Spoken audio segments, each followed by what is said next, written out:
Mes amis, bien le bonjour. Sur l'échiquier politique français, il y a aujourd'hui deux grandes doctrines qui coexistent. La première consiste à dire Macron va permettre au Rassemblement national d'arriver au pouvoir, ou une coalition Rassemblement national, avoir un Premier ministre au Rassemblement national, n'est-ce pas? Et après les bloquer. Après les bloquer par l'entremise du Conseil constitutionnel, Fabius à sa tête, donc quelque part, c'est quelqu'un qui travaillera dans le camp de Macron. Il pourra les bloquer par l'administration, façon, Pierre-Yves Rougeron avait dit, façon, les démocrates avaient lutté contre Trump en bloquant tout au niveau de l'administration. Ça signifie une bonne partie des décrets de Trump, des décisions de Trump sur le terrain n'étaient pas appliquées. Les agences fédérales elles traînaient des pieds, les fonctionnaires faisaient la sourde oreille, tout ça, de sorte qu'ils réalisaient qu'une faible partie de ce qu'ils décidaient, de ce qu'ils voulaient, était appliqué sur le terrain. Sur le terrain, tout bloqué. En plus, rajouter à cela la justice. Donc Macron peut utiliser la justice européenne, peut utiliser beaucoup de choses pour arriver à ses fins et bloquer le Rassemblement national. Ça, c'est la première théorie. J'appelle la théorie du joueur d'échecs. Je vous explique pourquoi dans un petit moment. La deuxième théorie, c'est une autre. C'est la théorie, on va dire, soit il ne les laisse pas arriver au pouvoir, pas du tout, donc il trouvera le moyen de bloquer, de mettre le haut là à un certain moment, quelque part. Donc soit ils n'arriveront pas, soit ils arriveront, il démissionnera, et tout. Donc il y aura quelque chose qu'il pourra faire.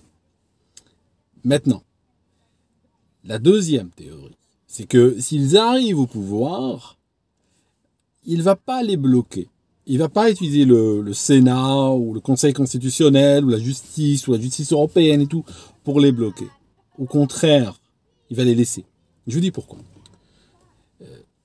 Macron n'est pas dans une logique de joueur d'échecs. Le jeu d'échecs a plusieurs problèmes. Premièrement, il est sur deux dimensions. Alors que Macron joue sur plusieurs dimensions. Ça, c'est le premier point.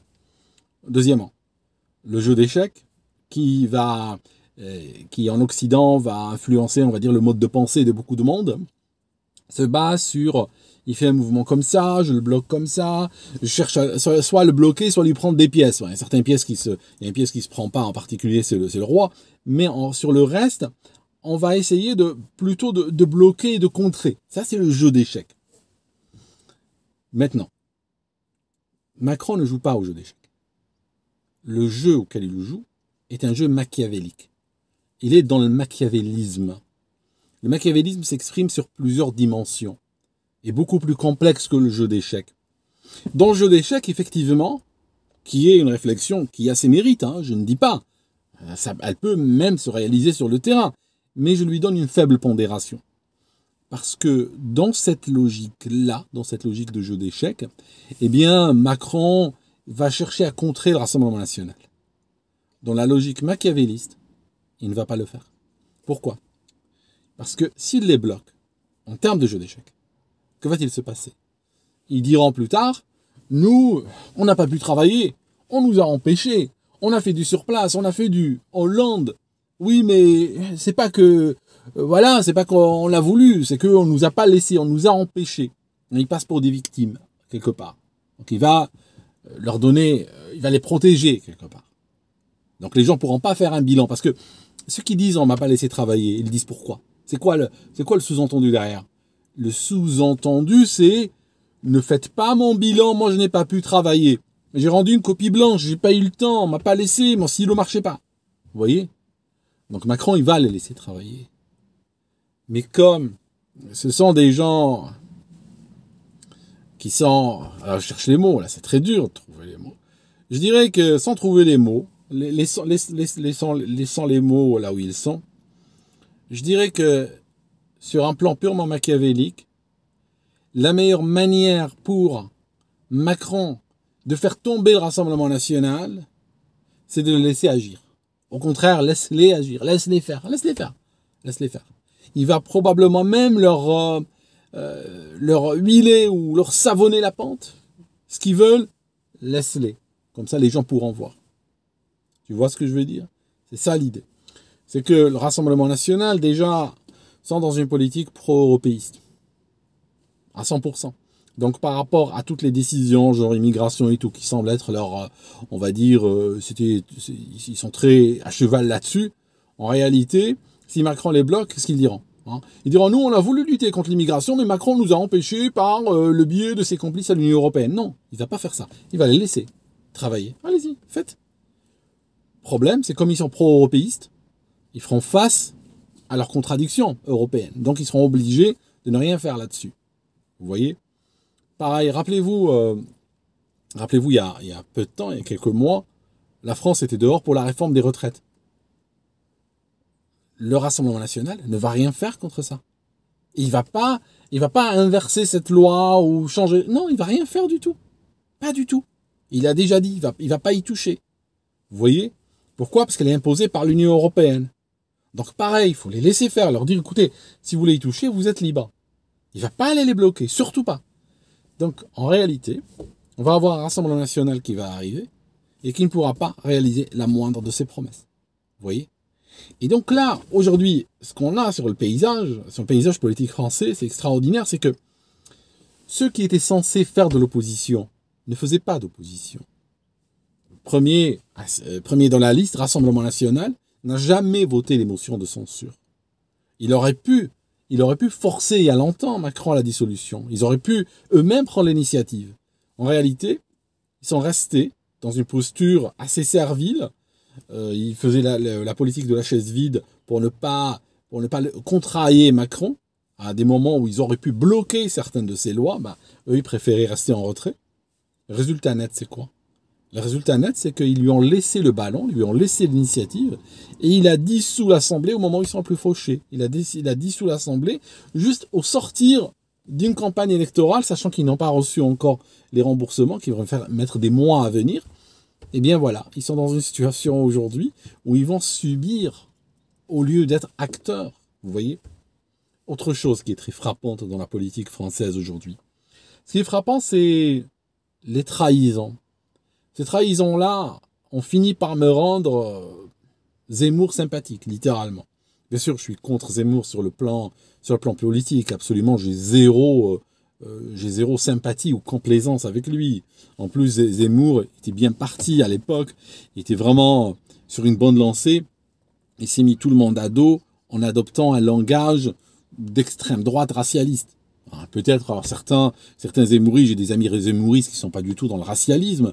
D'ailleurs, lui-même en sortirait perdant, pour être honnête. Mais le fait est qu'il a utilisé ce langage. La réalité, c'est qu'il est devenu, de manière ridicule, le porte-parole de ce langage-là. Et là, il y a beaucoup de gens, il y a des millions de gens qui jamais lui pardonneront. De leur vivant et de son vivant à lui, ne lui pardonneront pas. Il n'avait pas utilisé ce langage, d'autant plus qu'il s'appelle Zemmour. Dans le sens, pourquoi je dis ça? Dans le sens où il y a des gens, il y a plein de politiques, vous pouvez voir, ils ont un vocabulaire de 250 mots, donc s'ils utilisent un vocabulaire malheureux, bon, ça on va dire oui, ils sont plus dans la naïveté, ils ont le cœur plus grand que la tête, ils savaient pas ce qu'ils disaient, tout ça, on leur pardonne. Zemmour, on lui pardonne pas. Parce que Zemmour est un auteur, il est un journaliste, c'est quelqu'un de très pointu sur la langue française. Donc quand on utilise certains éléments de langage, on va les prendre tous au premier degré. Et on va les coller à une intention de sa part. Toujours est-il que Zemmour, je vous disais, je suis très éloigné de lui politiquement, mais j'ai eu de la peine pour l'homme, parce que je sépare les deux. Il a été trahi, et ça se voyait que il a eu mal à cause de cette trahison de lui qui a tellement parlé contre le regroupement familial, se retrouve avec Marion Maréchal qui rejoint finalement sa famille, quelque part. Vous voyez, il pouvait pas être mieux, le coup pouvait être plus cruel que cela. Il est frappé par le regroupement familial. Donc, Marion qui l'a trahi, on sentait la détresse du bonhomme, il l'a exclu par la suite. On a Ciotti qui a trahi sa famille politique. Il y a eu aussi une scène assez rocambolesque avec lui s'enfermant dans un bureau et tout ça. Vous savez quoi? Première question qui me vient comme ça, c'est ces gens qui trahissent leur famille politique, qui trahissent leurs alliances d'hier, qui trahissent des gens qu'ils connaissent, des gens avec lesquels ils mangent, des gens qu'ils fréquentent, des gens avec lesquels ils sont à tuer à toi. Et ils les trahissent en 20 minutes. Combien de temps mettront-ils à trahir leur électeur? Combien de temps? Cet électeur anonyme qu'ils exhortent dans la télé, aux médias sociaux, qu'ils exhortent à venir voter pour eux en échange de promesses. Combien de temps mettront-ils à le trahir? Je vous garantis qu'avant que le coq n'aura chanté le matin, ils l'auront déjà trahi 3 fois. Ok? Déjà, ils l'auront trahi. Donc, que se passe-t-il aujourd'hui? On est dans cette situation où Macron, toujours dans une logique machiavéliste, pas dans une logique de joueur d'échecs, Macron a créé du désordre, il a jeté un os. Et tout le monde est en train de se battre maintenant derrière cet os. Ce qu'on appelle l'opposition maintenant est complètement désordonnée. Des alliances se font le matin, se dissolvent l'après-midi. Des gens se tapent dessus et tout ça. On continue sur cette lancée encore une bonne semaine. Et je vous assure que Macron passera pour un type bien. Passera pour le gars qui est souverain, tranquille, calme. Il est complètement maître de ses émotions, maître de son chemin, maître de ses idées, face à des gens qui sont en train d'agir comme des chiffonniers qui tombent sur une nouvelle poubelle qu'on vient de sortir d'un appartement cossu. Vous voyez, ils sont comme ça. Ça vous donne une idée du niveau de l'opposition, ça vous donne une idée assez juste de ce niveau-là, si vous ne l'aviez pas. Moi, je ne suis pas surpris du tout. Parce que les dégâts qu'a pu faire Macron dans la vie française, Macron n'est pas non plus. Ça fait longtemps qu'il est là maintenant, il est en train de glisser vers les 8 ans, doucement. Macron n'aurait pas pu agir comme il a agi s'il avait une opposition digne de ce nom. Mais il n'en a pas eu. Il n'en a pas eu. Macron, il les invite dans un dîner de com, n'est-ce pas? Comme dirait Philippot, un dîner de com. Et ils viennent manger, ils sont contents. Ils n'ont pas fait leur travail d'opposition. C'est pour ça que Macron s'est retrouvé un petit peu libre, libre de faire comme il veut en réalité. Et ils lui ont laissé cette latitude, ils lui ont laissé cette liberté. Et aujourd'hui, ils sont en train d'en payer le prix. Voilà. Merci mes amis d'avoir écouté ça. Je continue à analyser, je reviens vers vous. Mais faites gaffe au gars, il est machiavélique. C'est pas un type... ne réfléchissez pas en joueur d'échecs avec lui. Il faut réfléchir au-delà. Et c'est pas une critique, hein. C'est vraiment, je suis dépassionné. Je suis pas en train de faire je vous dis pas qu'il est machiavélique dans le sens moral du terme, pour en sortir de là des prémices morales et l'attaquer sous cet angle-là. C'est pas ça mon but. Non, pas du tout.